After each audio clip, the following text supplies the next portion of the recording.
NYU, ABT. You don't get bigger than that.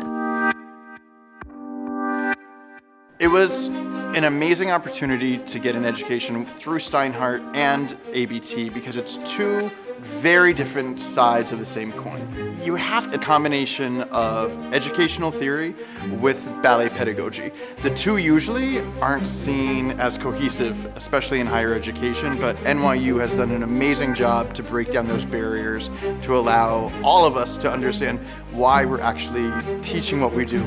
Through our ABT program, we were required to start with ballet class in the morning, so most of our mornings were spent at ABT, and we would come to NYU for all our theoretical classes. My favorite class was the creative movement class. Steinhardt, they challenge you to think outside of the box, especially as an older male. I was like, creative movement? Well, how could I possibly use this? And it ended up being the class that I used the most in my professional career now. It's the basis of all of my curriculum. I also opened myself up to other dance forms. I took African, I took the history of hip hop, which was awesome. So now, even as a ballet teacher, when I walk into a school, I can impress them with my history of hip hop, which they're always blown away.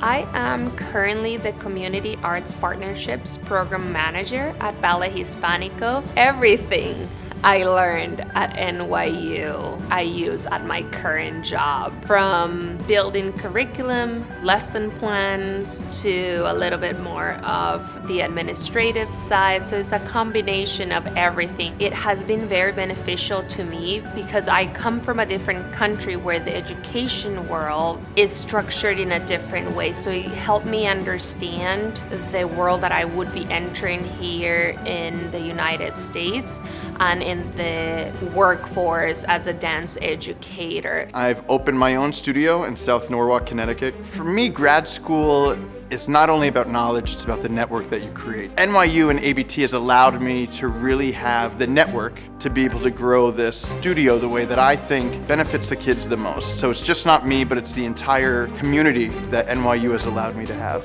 When you're such a small program, there's a large amount of focus on you and you get a lot more opportunities. So to have one-on-ones, ballet classes at ABT with huge, big names come in, you really get that experience. I got goosebumps walking down here today, coming through Washington Square Park, and I was like, wow, I am part of an amazing legacy of NYU. It's an amazingly beautiful, beautiful place for learning.